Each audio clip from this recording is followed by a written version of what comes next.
Assalamualaikum warahmatullahi wabarakatuh. Halo semuanya, kembali lagi dengan saya Erika Puspadewi dengan NIM 2106114. Nah, di sini saya akan menjelaskan tugas kedua dari teori bahasa dan otomata. Yang materi yang pertama yaitu bagaimana proses kompilasi pada bahasa pemrograman tertentu. Yang kedua yaitu membuat contoh aturan produksi yang sesuai ketentuan minimal 5 soal. Nah, bagaimana sih proses kompilasi pada bahasa pemrograman tertentu?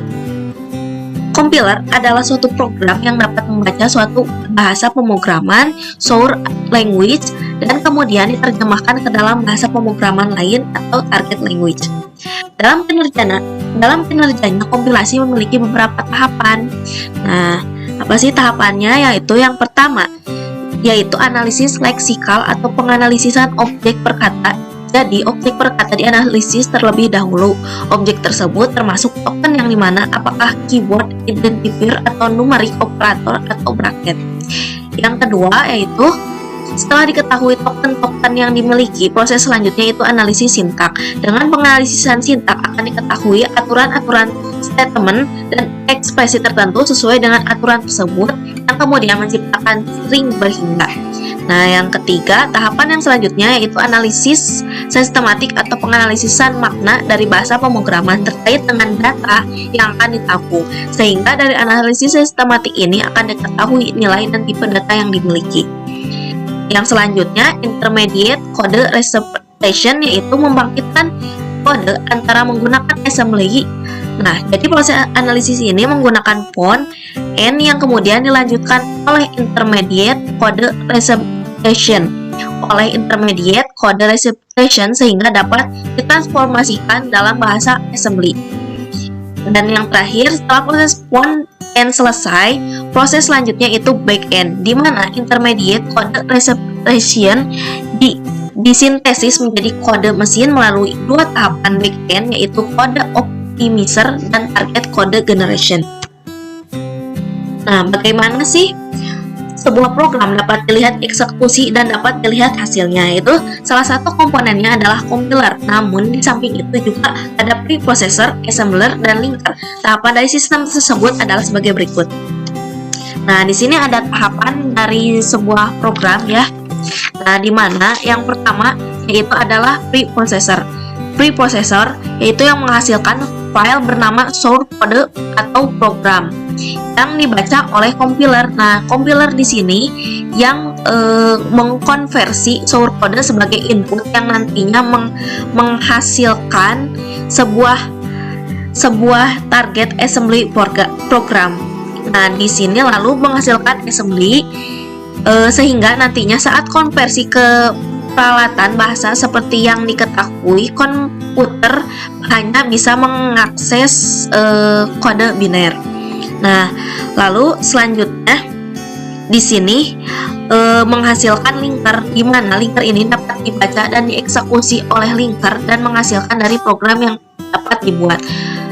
Nah, jadi kita bisa melihat hasilnya yaitu dengan relocatable management code yang sini.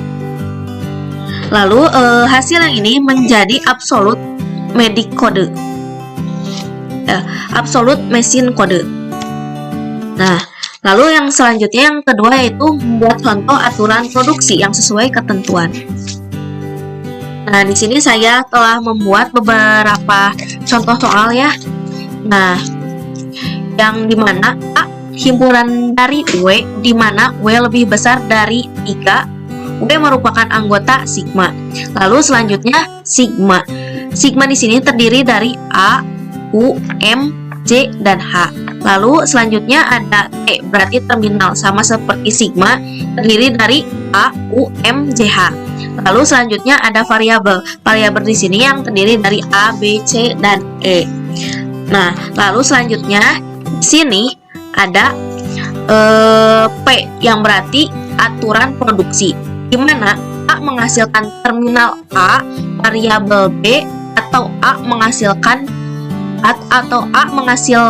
terminal U, variabel B, atau M menghasilkan variabel M dan menghasilkan terminal M dan variabel B. Lalu A menghasilkan terminal J, variabel B, dan seterusnya. Lalu di sini ada B.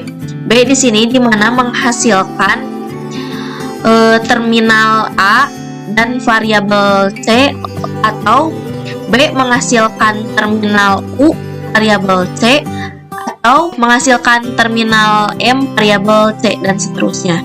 Lalu ada C, di mana C di sini menghasilkan terminal A, variabel B, atau U, atau C menghasilkan terminal U dan variabel D, atau C menghasilkan terminal M, variabel D, dan seterusnya. Lalu ada D. D di sini yaitu D menghasilkan terminal A, variabel D, atau D menghasilkan terminal U, variabel D, D menghasilkan terminal M, variabel D, dan seterusnya. Dan yang terakhir ada E. E di sini menghasilkan terminal A, variabel B, terminal U, variabel B, terminal M, variabel B, dan seterusnya. Nah, lalu di sini saya akan membuat pohon untuk untaiannya. Nah, yaitu saya membuat untaian A, B, U menggunakan pohon penurunan. Nah, di mana di sini kan ada A, pohon penurunannya yaitu terminal A dan variabel B. Di sini A sudah didapatkan karena di sini terminal B menghasilkan terminal U, dan di sini ada U kecil, jadi B kita bisa turunkan untuk U-nya. Nah, di sini kan ada U jadi di bawah, jadi